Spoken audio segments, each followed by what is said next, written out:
Right. Gums. Iqbal. Juby. Juby here. Pius. Dias present. Lewis.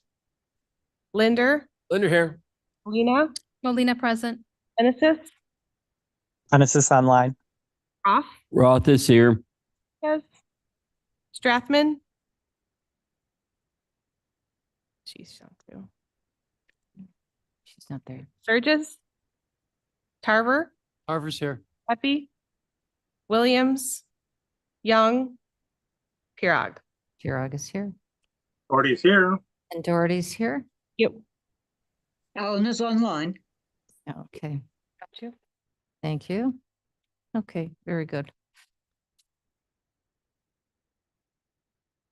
All right, we have got Mr. Penesis and Miss Allen and Mr. Doherty. Do I have your permission to allow them in? Do we, I'm sorry. Do not point of- have a quorum to a do quarter? that. We don't have a quorum in the room. Nope. So we can't, Okay, can't so allow once him. again, we're just going to be moving forward with no minutes being passed. Mavis, why don't you lead us in the pledge? Rise. Pledge allegiance to the flag of the United States of America and to the republic for which it stands, one nation, under God, indivisible, with liberty and justice for all. we have a forum on that side.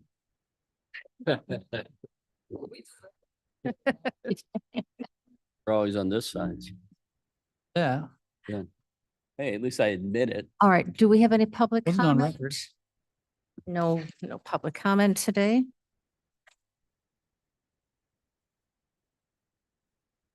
All right, presentations, very good. Why don't you come up and introduce our guest?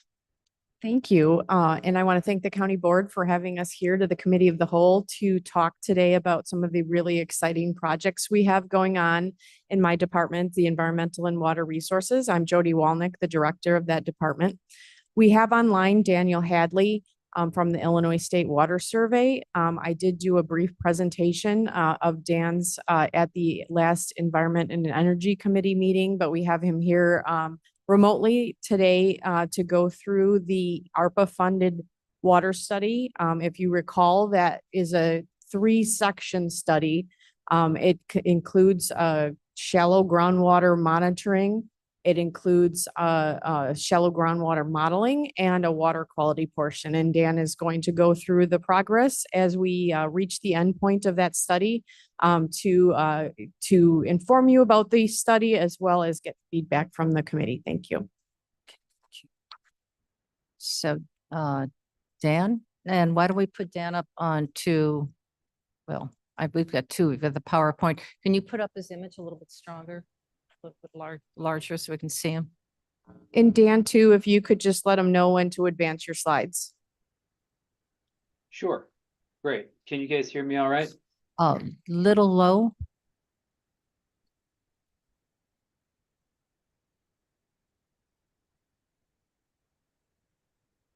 How about now? A little bit the same.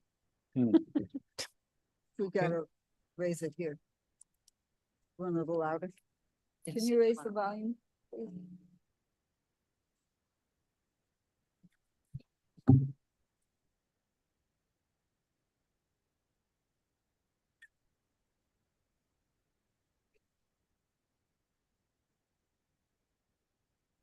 Okay, Dan?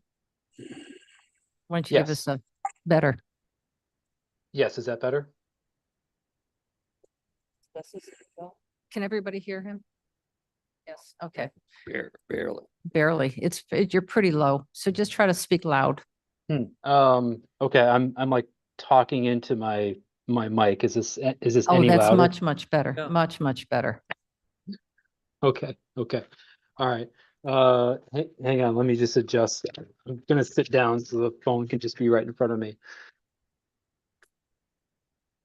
Okay, Well, good evening, everyone. Thank you, Jody, for the introduction. My name is Dan Hadley. I work at the Illinois State Water Survey, and I've been working with Jody Walnick for several years now on Kane County shallow groundwater sustainability projects, and wanted to give you guys an update on those three components. I may skip the water quality results, depending on if we have time. We have 20 minutes, so. The first thing I wanted to cover was assessment of shallow groundwater sustainability modeling. And so what we wanted to do there was communicate with all the major municipalities and determine what a sustainable supply of shallow groundwater would be for each sub-watershed within the county. And we wanted to simulate chloride within the aquifer and project that into the future because chloride has been a concern for some time in Kane County, as in other counties in Northeast Illinois. And we are establishing a real-time groundwater monitoring network, which was started several years ago, starting with Sugar Grove Township as a sort of smaller network. And as we expand, we're getting more countywide coverage. So next slide. I first wanted to start with just a background on why do we care about the shallow aquifers, and in general, what do we mean by the shallow aquifers? So we care about the shallow aquifers because they are relied upon by thousands of homeowners within the county, and many municipalities withdraw direct from the sand and gravel and shallow bedrock aquifers. And the aquifers provide base flow to streams within Kane County. So during very dry conditions, when it hasn't rained for a long time and we're hitting these summer months and going into the fall, the water that you see in a lot of those creeks are coming from the shallow groundwater system and feeding those creeks because we don't have a lot of rainfall at the moment. And the shallow aquifers may be relied upon more in the future because the deeper sandstone aquifer is facing regional depletion. So the map to the right shows the water elevation in the St. Peter Sandstone, which is part of the deep aquifer system in Northeast Illinois. And in historic times, these water levels used to be much higher, and now within Southwest Kane County, DuPage, and in Northern Will County, water levels are at sea level or below, and they used to be roughly 700 feet in elevation. So substantial drop there. Communities may have to rely on the shallow aquifers more going into the future. There's also water quality issues that we're concerned about, so it's worth studying and trying to understand how these processes work. Water quality issues in the shallow aquifers within Kane County are mainly dealing with chloride from road salt application, arsenic, which is a naturally occurring contaminant that comes from minerals in the soil and can be present in homeowners' wells and municipal wells. And then also in the newly emerging topic of PFAS, which is perfluoroalkyl substances. So if we've heard about these a lot lately, and we're trying to get a handle on those. Next slide. Hold on a second. If Yes. you can go back, just my Yep. understanding, looking at the grid. So the area that's in red, orange color, that has been the depletion, and the area that's in blue, I'm looking at Ogle and DeKalb County, Lee County, that is stable. Is that what I'm reading? Yes, that's a great way to interpret it. Yes. So the map represents the elevation of water within the aquifer. And as you go towards north central Illinois and towards the west, elevations are a lot higher because the aquifer itself is higher in elevation. The actual strata is higher in elevation, and also it's closer to the recharge sources and there's less use. So all three of those reasons are why water levels are higher out there. Okay, okay, Yep. very good. Thank you. Yep. So there's two major shallow aquifer systems in the county. There's the shallow, and I want to talk about the shallow bedrock aquifers first. Picture Kane County over 100,000 years ago, before there was glaciers that arrived and deposit all the sediment. prior to all those glaciated events, there's a lot of ancestral rivers that has incised into the bedrock surface. And so through time, that bedrock surface was weathered, and all that weathering created fractures and secondary porosity. And that is a productive shallow aquifer within the county. We consider the upper 25 to 125 feet of the bedrock surface to be the shallow bedrock aquifer. It's used by homeowners, and it's also used by several municipalities such as Aurora, Montgomery, and Sugar Grove. The map to the right shows the locations of those bedrock valleys, the main one being the St. Charles Bedrock Valley.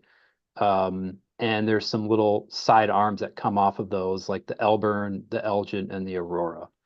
And the red line going through the map represents the cross section at that location, which is the plot to the lower left. And so you could see that the geologic layers are slightly inclined as you go from west to east, and that orange dashed line is just basically that weathered zone where a community or a homeowner can tap into to get water from. So now, next slide. Now picture all the glaciers coming in and depositing all that sediment on top of that weathered bedrock, and thus you have the sand and gravel aquifers that overlay that. So there's 3 major glacial advances that filled those valleys, and all that sediment consists of clay, silts, sands, and gravels. And where there's appreciable layers of sand and gravel, that's where there's very productive aquifers locally. And that's used by South Elgin, St. Charles, Geneva, Batavia, Mill Creek Reclamation District, Montgomery, Aurora, and many homeowners as well. Those main municipalities I just mentioned there are primarily withdrawing from that St. Charles Bedrock Valley. Next slide. Okay, so we wanted to now discuss the shallow groundwater sustainability modeling that we've been working on for the last several years. Next slide. So there exists a Kane County shallow groundwater model already that was developed by Scott Meyer and published over a decade ago. And a lot of work went into this in putting together the local geology and the local stream network and creating a shallow groundwater flow model in which we could use to predict what were changes in water levels and what are changes to base flow in the streams based on water use. And so this project is meant to update this existing model and to see where things are at. Because this model only goes up to the year 2009, and we wanted to extend that to current times and then project into the future. So what we did was we met with every municipality that uses shallow groundwater, either from the sand and gravel or the shallow bedrock system.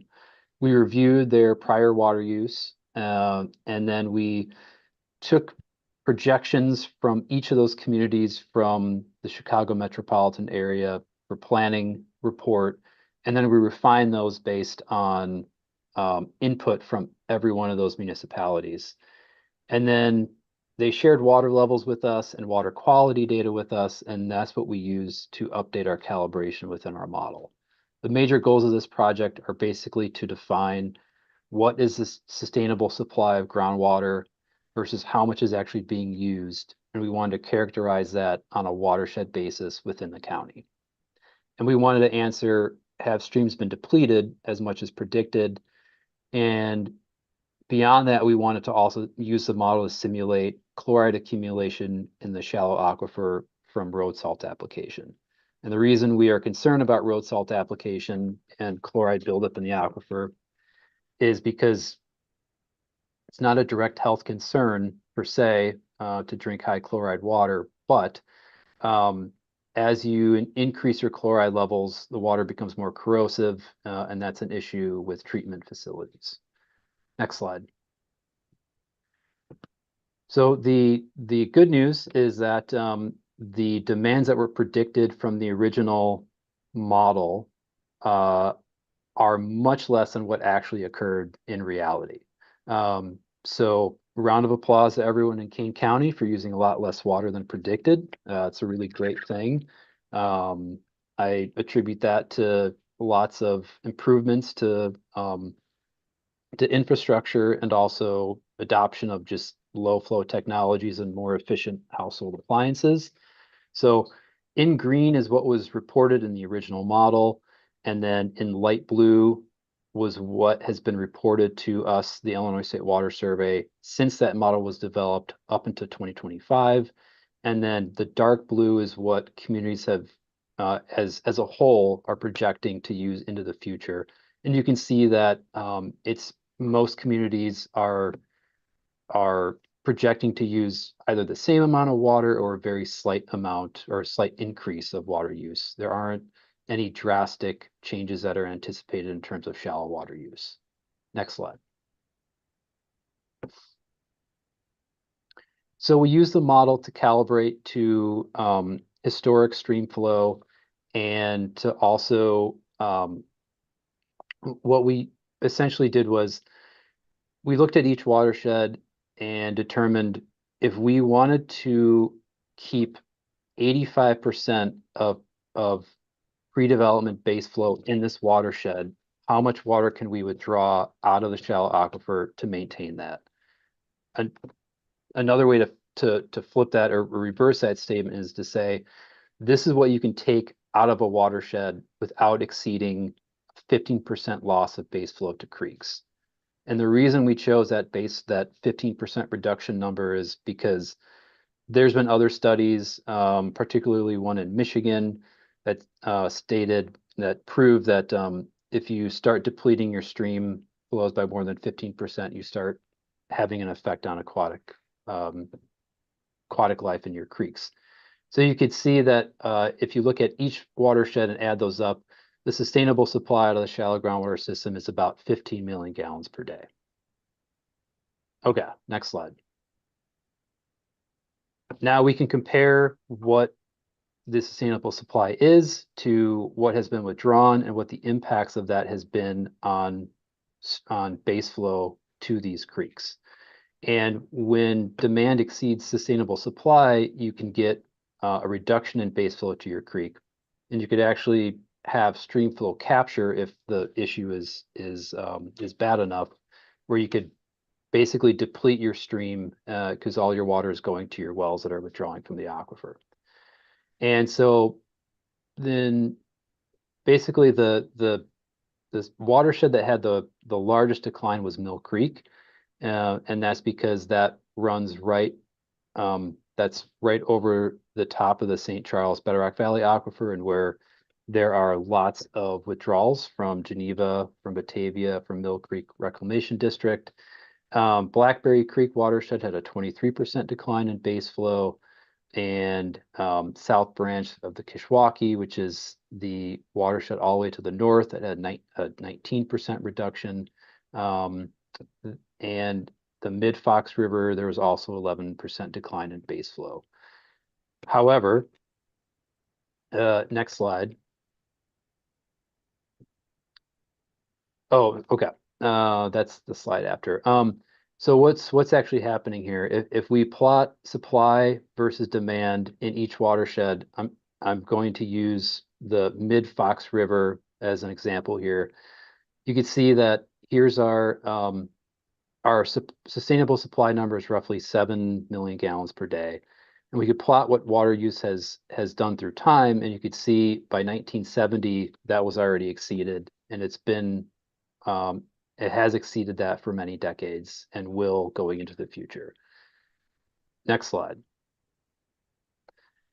We could do the same thing with Mill Creek too. Our sustainable supply for Mill Creek is less than 1 million gallons per day. And if we plot how much water is actually being used within that subwatershed, we could see that by 1990, that was already exceeding that threshold, has been for many decades, and will continue to be exceeding that. So if you see these numbers, you might wonder, well, is there any water in the creek left? And the answer is yes, there is. And that's because our model shows what the natural decline in base flow is going to be. But in reality, these watersheds receive a lot of effluent, a lot of return effluent And so in Mill Creek and in Fox River in particular, base fill declines have not been as bad as modeled because those are essentially receiving return inputs that our model does not capture. Next slide. I have a question. Yeah. With Mill Creek. Mhm. I'll just use that as just an example. We know that Mill Creek watershed is going to have, and the water department is going to have about 1,000 new homes being built there over the next 10 years, maybe next 5 years. Okay. With that, and knowing that we're looking at future development that is occurring, particularly we can use Mill Creek because that is a fact. How is that going to affect the Mill Creek aquifer? Has that modeling come in for different development? Have you done potential population increases and their demands? Well, we have done population increases and demands at the municipal level. What we have not done in this current modeling study is capture what private or domestic use is going to do, because it's very hard to capture water use on a home by home basis. Are those 1,000 homes projected in the next 10 years? Would they all be on private wells, or would they be No, they're buying going to be all municipal with Mill water? Creek. It's, they're going to have municipal water. Okay, okay. So I'm less concerned about that in talking. So would they would be on Mill Creek, or I'm sorry, yeah, Mill Creek Water Reclamation District water then? That's accurate. That's correct. Okay, so that impact would be on the sandstone system and not on the shallow aquifer system. So Mill Creek Reclamation District operates sandstone wells, not shallow bedrock or sand and gravel wells, if I remember correctly. So the impact would basically be on that deeper aquifer system with that additional demand, and not necessarily on the shallow system. Okay, thank you. Yeah. Yeah. Madam So Chair. that's another issue in terms of dealing with sustainability of the sandstone aquifer. Okay. That I could comment on as well, or we Okay, can move on. All right, we have one more question. Yes. Yes. Can you give an example? You mentioned the effluents are coming back in. An example would be like someone watering their grass, it goes back. The overflow, That would be a very, very small component. No, what I'm Okay. referring to is direct input of treated wastewater back into the creeks. Okay, thank you. Yep. Okay, all right, go ahead. Okay, so the other component of this modeling study is trying to simulate how chloride has built up in the shallow aquifer system through time, and what it might do into the future with steady application rates, or with different scenarios in terms of like sensible salting scenarios, or what would happen if chloride was entirely eliminated from the system. So far, what we've modeled is business as usual, and what chloride levels will get to if we keep rates current and project that out to 2050. And the dashed line that you see in these plots are what would happen if you eliminate chloride entirely starting in 2025, and how long does it take to sort of dissipate out of the aquifer and move out of the aquifer.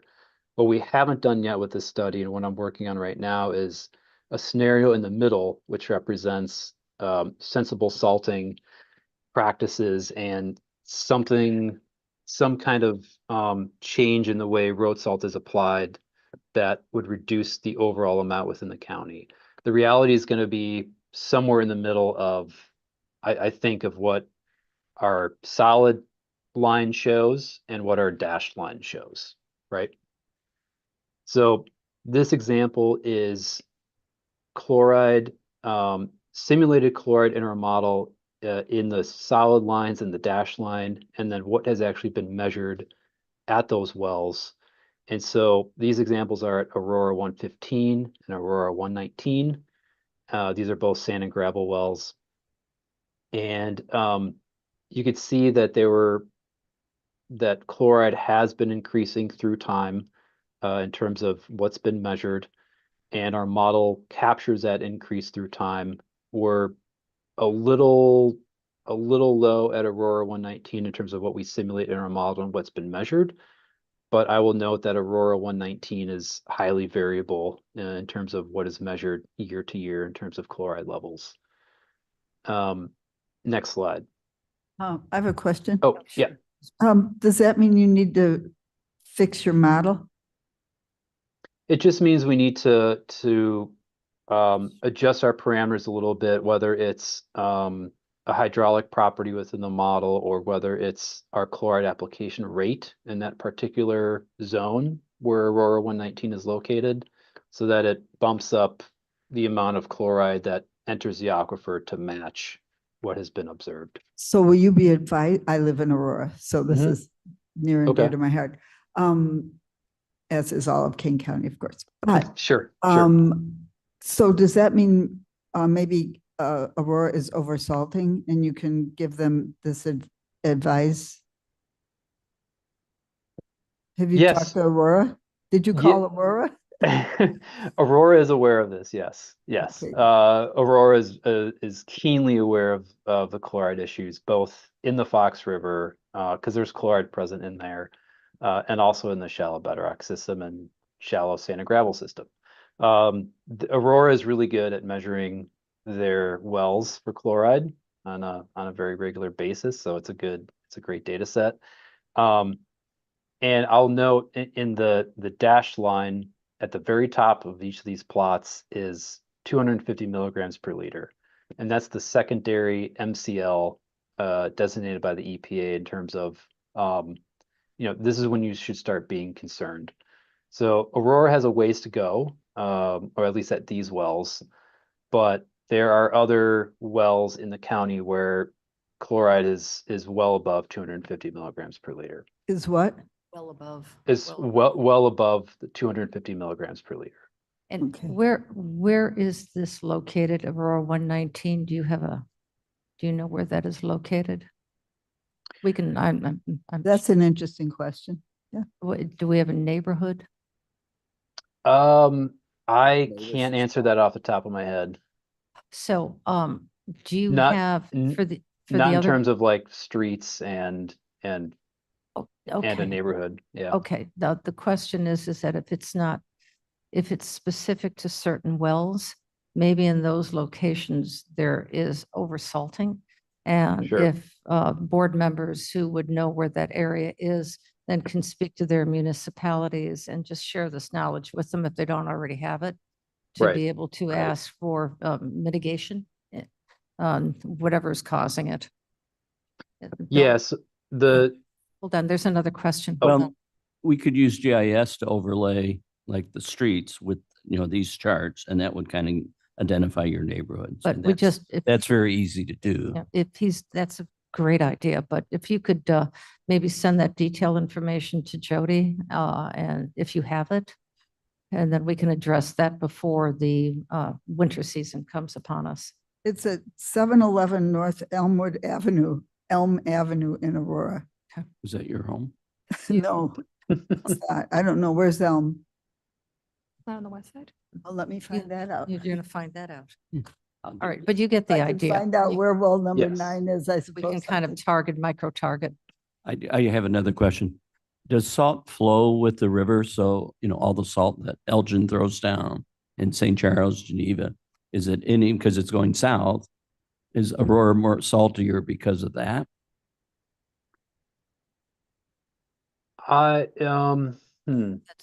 Everybody's downriver from somebody. Yeah.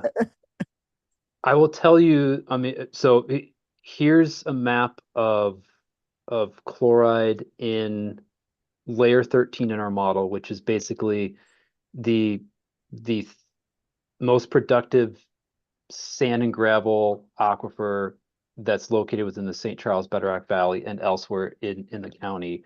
It's basically like our basal sand and gravel layer before you hit the shallow bedrock. And you'll notice that north to south, you could see as you get to southern Kane County, that's where chlorides are highest. Basically where you have the Fox River and you have Blackberry Creek meeting up, basically in that you know, Yorkville, Montgomery area. It's quite high. And I can't speak to how chloride changes in terms of concentration from the upper Fox to the lower Fox. I would presume though, as you get further and further down, you're accumulating that and it's going to be higher as you keep going downstream. But that magnitude, I can't speak to. Okay, So- very interesting. Thank you. So the goal of this and the hope of this is that we simulate where chloride is in the aquifer today, and we simulate where what chloride concentrations are going to be out to 2050 under these different scenarios. And in areas where the chloride is very persistent and doesn't leave the aquifer readily, and it takes a long time for that to clear out, those would be areas that I would recommend as targeted areas where you would try to reduce road salt application. And my goal is to give the data to Jody, to the stakeholders in Kane County, to all the municipalities, for them to make that decision and for them to use our data and our modeling results to make those informed decisions, right? Very good.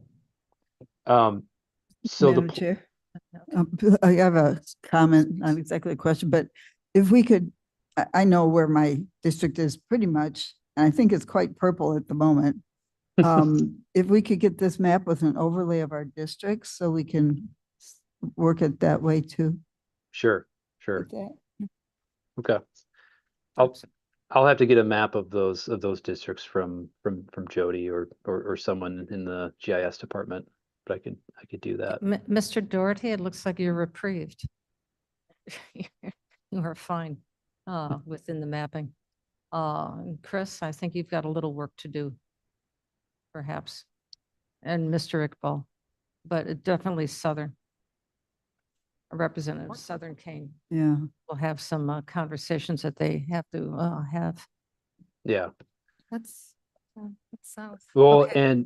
and just to keep in mind, these are preliminary results and these are simulated results. So every area that's red, or sorry, purple, which is above the 250 milligram per liter, this is our best guess on what chloride levels would be, not necessarily having a measurement there. But we do have water quality measurements that we could overlay this, and they generally fit quite nicely with this plot. So, but just to stress, these are simulated results.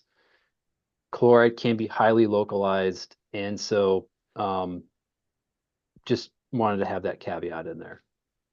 Madam Chair, Yes, question please. Bates. Has anyone ever done a study of blood pressure, people having high blood pressure, hypertension in areas where the chlorine, where the salt is higher in these maps? None that I'm aware of. I'm sure there are larger studies, larger health studies involving, drinking really high, high TDS water, has lots of salts in it, and with, those health issues like hypertension. When we sampled domestic wells throughout the county 2 years ago, every homeowner that we sampled from, we indicated whether your chloride levels and whether your TDS levels were high enough that it becomes that sort of threshold of like, this is a risk if you need to be on a low salt diet. And that's up to the homeowners to do something about that if they wish, but they're at least informed. Oh, that's interesting. Okay, thank you. Okay, very good. All right, let's move on. Yeah, so the map to the left shows what chloride is present in the aquifer and at what concentration in 2025. And then the plot to the right is how much it increases through time to 2050 under just a business as usual approach. So what we've done is held what we think is our best chloride application rates along the roads and just simulated that out to 2050. And then next slide. Then we could do a model simulation where we just have no chloride applied after 2025. And this would be sort of the best case scenario going out to 2050. If we just eliminated all road salt, what would it look like? And you could see that it starts declining. It's not as fast as one would hope, but chloride sticks around in your aquifer for a very long time. It's very conservative, meaning that there's not a lot of microbes that interact with it and break it down. It doesn't really interact with a lot of other chemical species. It just sort of sits there and it doesn't really go anywhere until there's recharge, flushing it out, or until it's extracted by a monitoring or by a well. So you could see that it does improve out to 2050, but it takes a while.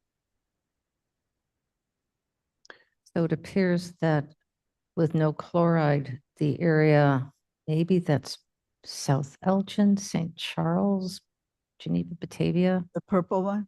Yes, Mhm. seems to linger for a very long time. Yep. It actually has gotten much larger in that area.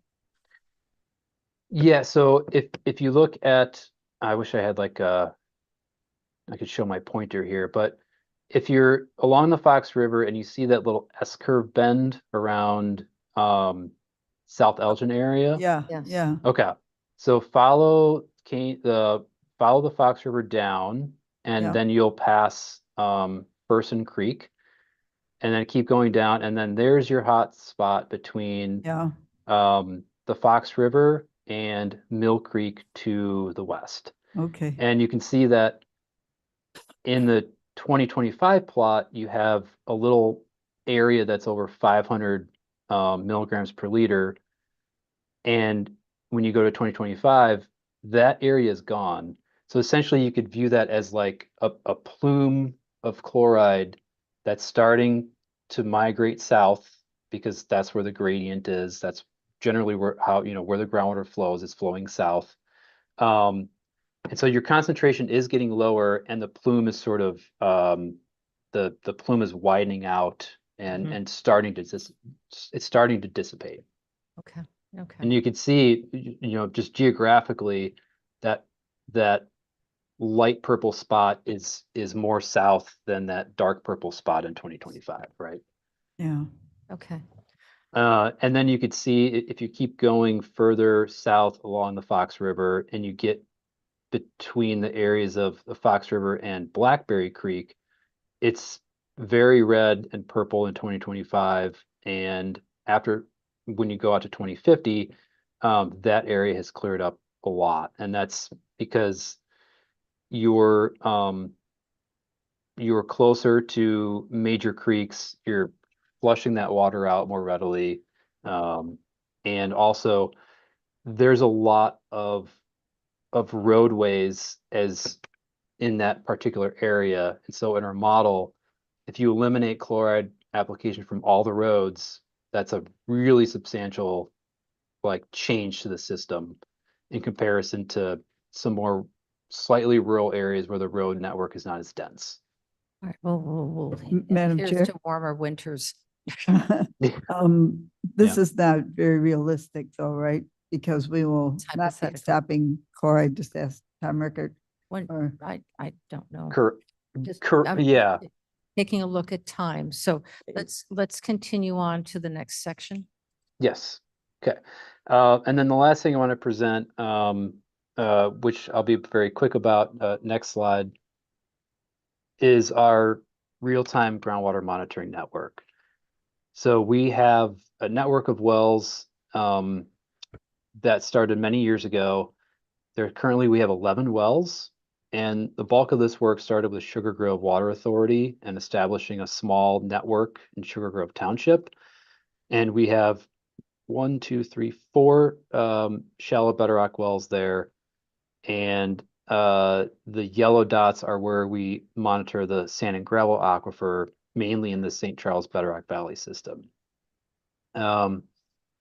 We have 2 other wells, the Virgil nested site and the Long Grove Forest Preserve site, that wells were put in many, many decades ago as part of the Fermilab superconducting super collider experiment, which we may use as wells. And then next week we're drilling at those triangles to install 2 more monitoring wells.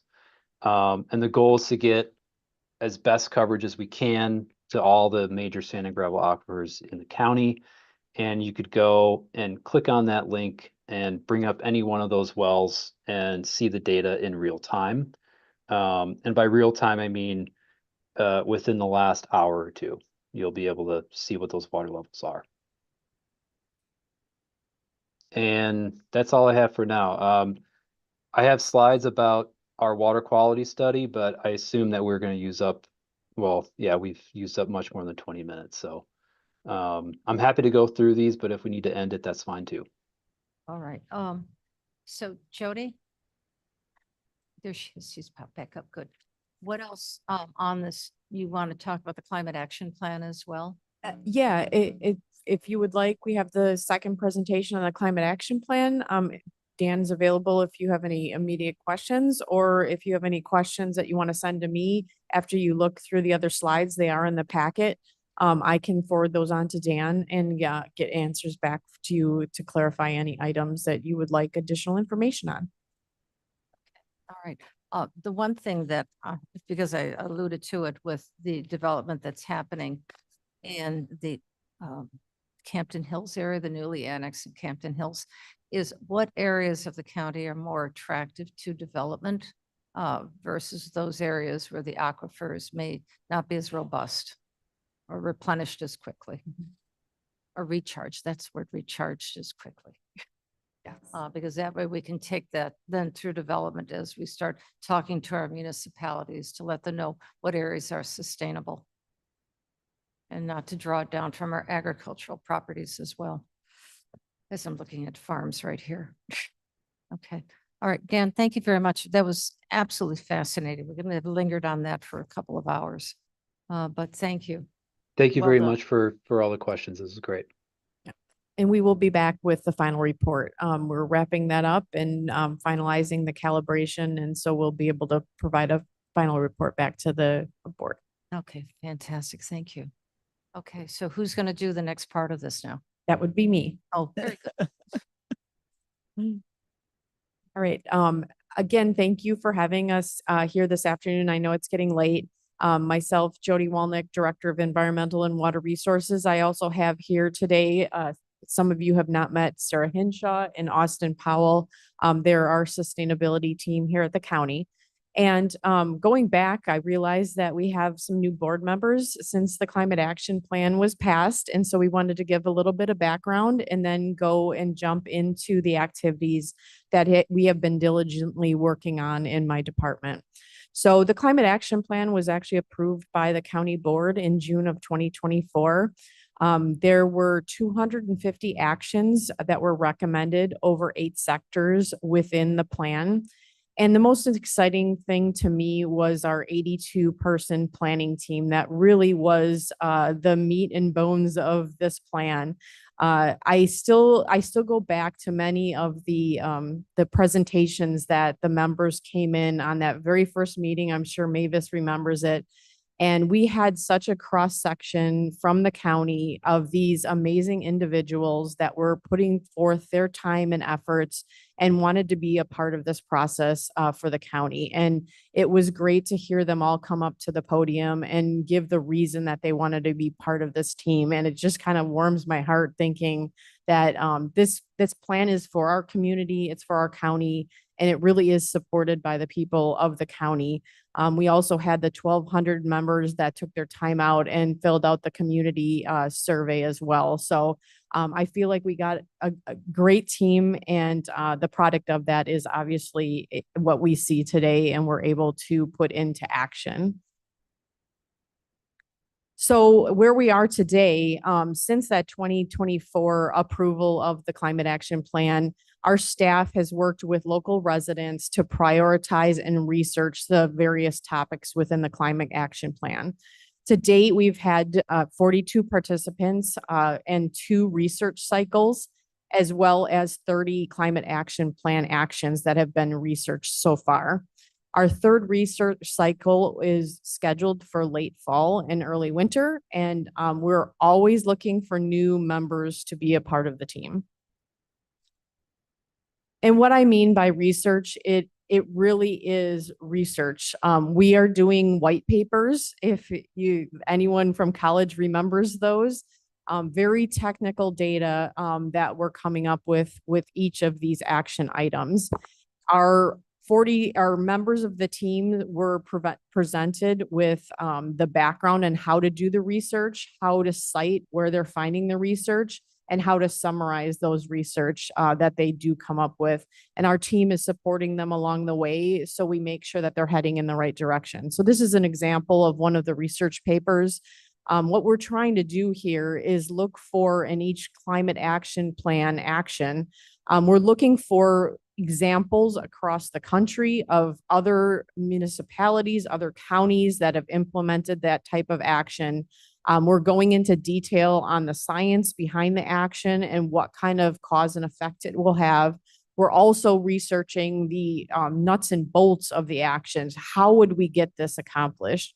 What kind of partners would we need to accomplish this action? What is the cost involved in the action? What kind of grants are available for the action? And what type of savings and energy efficiency can we get on the back end of that action? And so that's what's coming back to us from the working groups that we're then reviewing and deciding if this is an action that we want to move forward, or this is an action that really we don't have the resources for right now, but we have all the data and we are able then to kind of sit on that until a grant comes along. And then we all have the research that we can move that action item forward.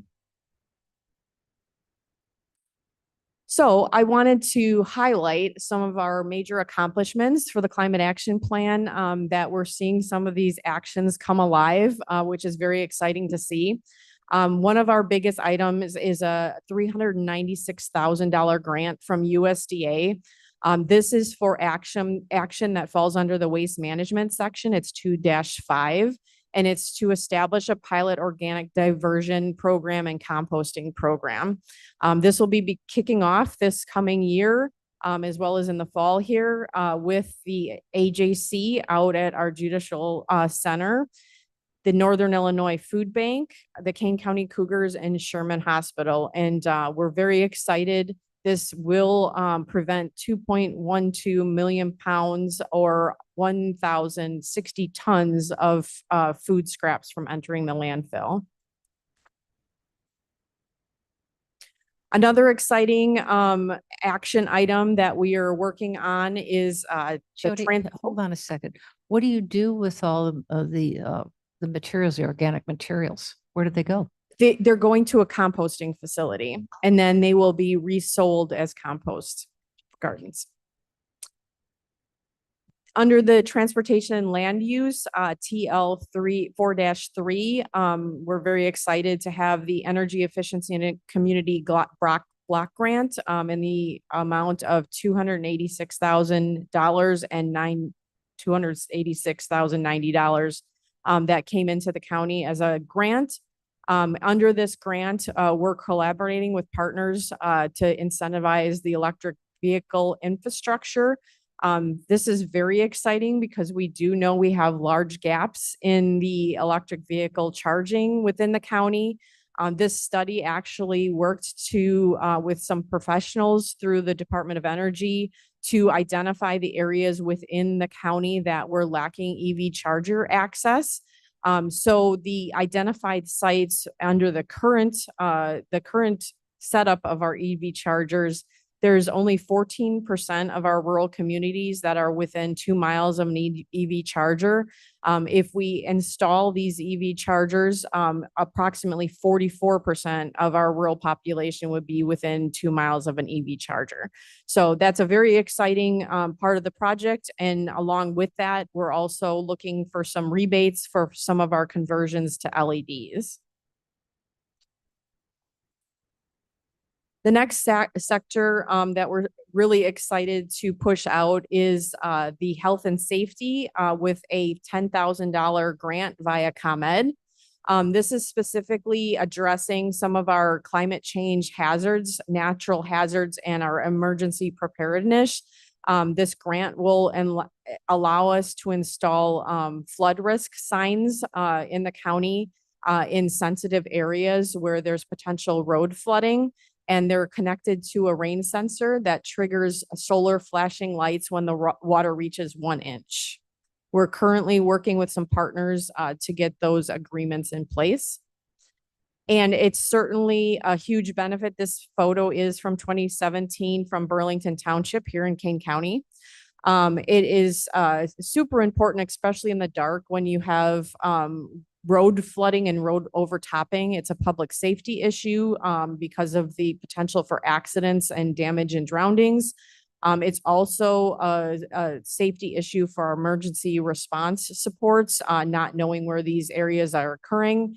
It also has cost savings because it can reduce infrastructure repair by preventing the misuse of flooded roads. When you have heavy vehicles going over roads that are potentially flooded, you can have significant damage. And it also helps with education on the public to make sure that if you see flooding, turn around and don't drown. Was that road washed out and they didn't see it and the car just fell in there? Correct. They needed a sign. Yeah, a flashing sign. So we're really excited about that program. The next item, we have our solar facility out at the Judicial Center with savings in the $307,000 per year for the next 25 years from that site. At a minimum, as we see the electric costs and the transmission costs continue to rise, that number will go up as well. Our building and energy sector, our building and energy sector,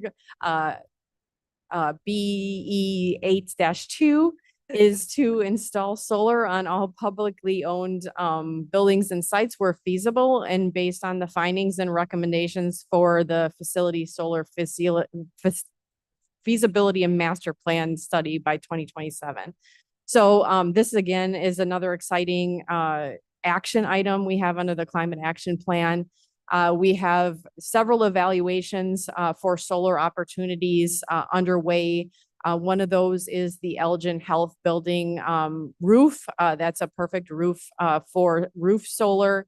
We're also looking at some options for community solar on the Fabian property that we'll be bringing for discussion at E&E committee, and some potential expansions out at the Judicial Center campus that were specifically identified in the study. All right.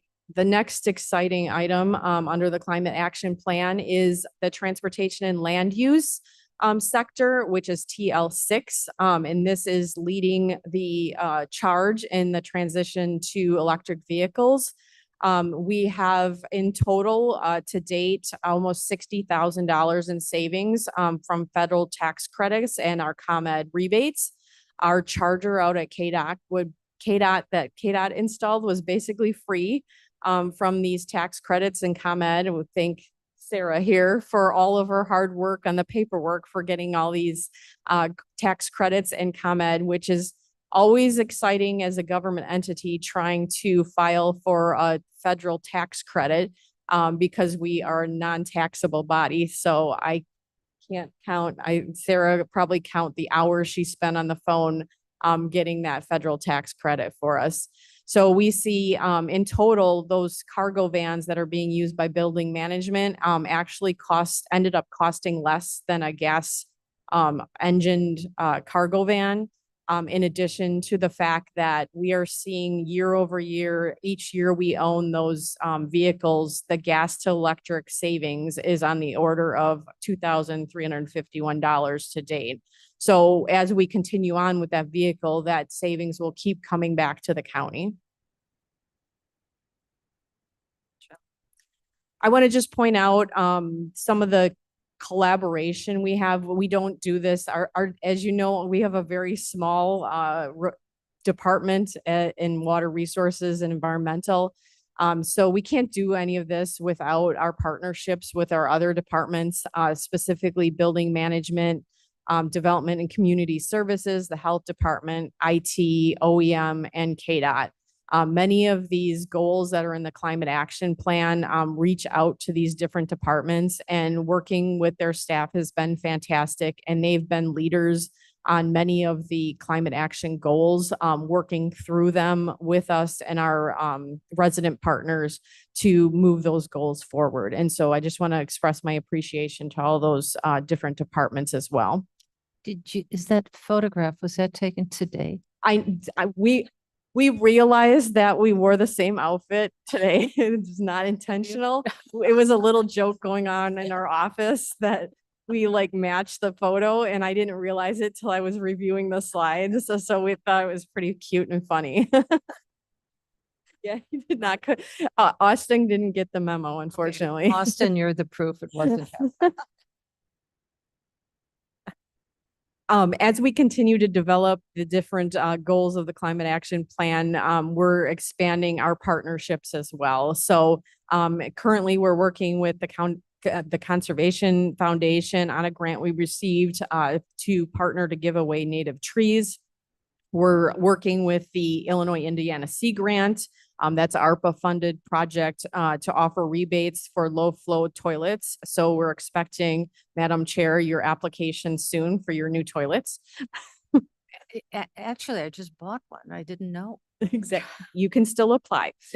And then Kane DuPage Soil and Water Conservation District, we're going to be doing a soil health symposium with them, and they're also helping us with some of our farm energy efficiency rebates.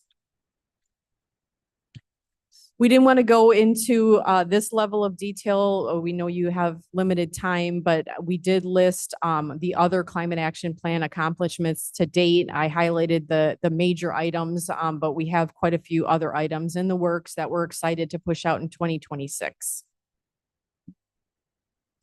So could you go back to the previous slide? I'm very interested in the low income weatherization program. So pending, so we have to approve that through the ARPA money? That is actually electric aggregation money. And yes, it will be coming to the county board for approval in a couple months. So this is not going to be weatherization for this winter? Correct. It'd be tight. Yes. Yes, it'd be tight.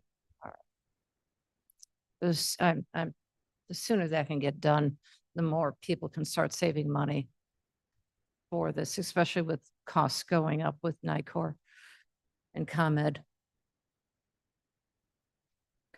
Okay, very good. Does anybody have any questions on any of this? No? Doherty. Oh, Mr. Doherty, yes, please. I apologize in advance, Jody. Electric charging stations are kind of my own passion because I've been driving electric cars for a while. Why would we want to put charging stations in rural areas? Seems like a unnecessary expense. In rural areas. In rural areas. In rural areas. It's a matter of access. We want to make sure that we're evenly covered throughout the county because there isn't a lot of access to electric vehicle charging out west. We have, as our population kind of moves further west, that infrastructure isn't there. And so part of the goals is to build out some of that infrastructure so it would allow more citizens to have access to that technology. One of the other challenges is that we're still kind of wrangling with is multi-tenant housing. Many of the challenges with that is location wise and existing multi-tenant housing. We had a situation where we had residents that were driving over to our health department building in Aurora to use charging because they didn't have access to it there.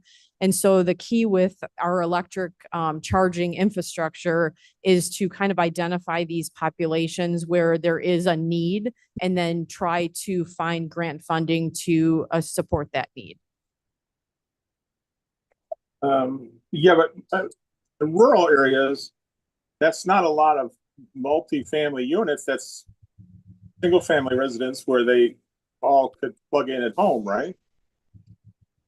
Potentially, but depending on the age of the home, there's challenges alongside the fact that you might not have the best electric service to your home. It might not be cost effective. And so some of those areas that we're looking at are kind of in our municipal areas out there that might be at a grocery store or somewhere somebody's going to be shopping and spending some time in that area where they're able to charge their vehicles.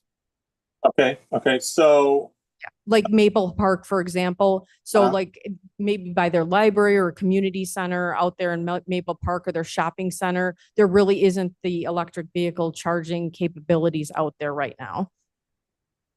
I understand that. I agree with that. My point is that we put in something like a charge point.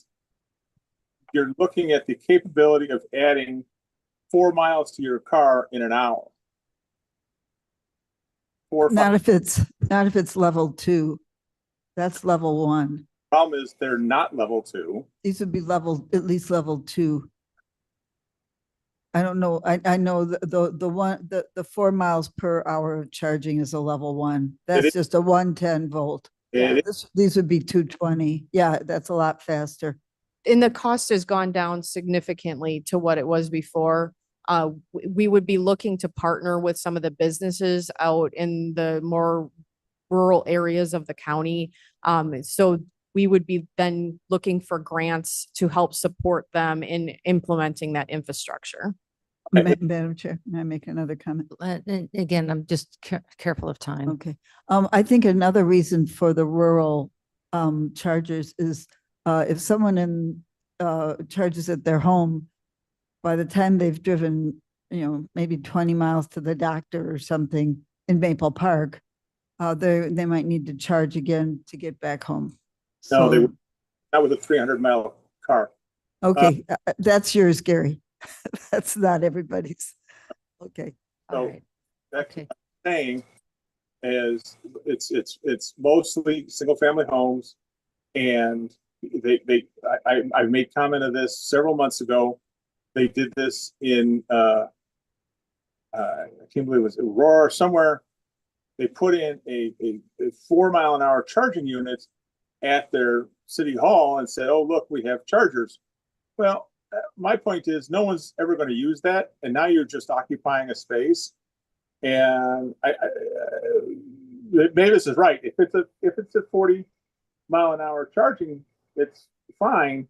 But if we're putting in those 4 or 5 mile charging systems, we're spinning our wheels and we're wasting time because people are not going to use them. They're not going to go someplace and plug in for an hour that's not a destination just to. It's not going to be that kind, Gary. It's going to be the fast chargers. So don't worry about that part. Right, That's guarantee. right. Yes, it's guaranteed. That is confirmation. That is. So guaranteed. those are not commercial grade. That's like the extension cord that came with my car in the trunk. So these would be commercial grade chargers. And even my home charger is a lot faster than that. So. Okay. But thanks for thinking. Very good thoughts. Very good thoughts. Any other questions with this? Okay, last slide or next steps. Yes, next steps, as we continue to make progress on the climate action plan, we continue to report back to the Energy Environment Committee. We are, as I mentioned, looking to do that third group of climate actions this fall/winter. Anybody interested, feel free to reach out to myself or Sarah or Austin. We're always looking for more citizens and staff members across our departments to help participate in that. And we're excited to see where we go next with it. So I appreciate the time to provide this update. Thank you, Jody. Last Friday, I was at a meeting with CMAP and a representative from IDES was there. And this was called out. Illinois down in Springfield is recognizing the work here that Kane County is doing. And I believe we are one of the few counties, Collier County certainly, and one of the few counties in Illinois that has such a organized plan. So we are to be commended for the hard work that you are doing. The only request I would have is that perhaps maybe quarterly, you could send the board an update and that way we have it so that I could say, if I go to another meeting, I can go, oh, this is what we've accomplished. Good idea. Okay. Thank you. Thank you. All right, with no other, well done, well done. And there's no other questions? Lots of listening. We don't adjourn. Um, We don't need to adjourn. We are can. ready to adjourn. We can. We can't officially. Oh, we're Adjourned. Didn't convene, we can't. we didn't convene. It was a fascinating time, a great conversation. Thank you, Jody. Thank you, Jody. Thank you. to your Thank you, team. Jody. Everybody have a good day. And Austin and Sarah. Austin and Sarah are the ones doing the real work. No, it's still day, not till 5 is evening by definition.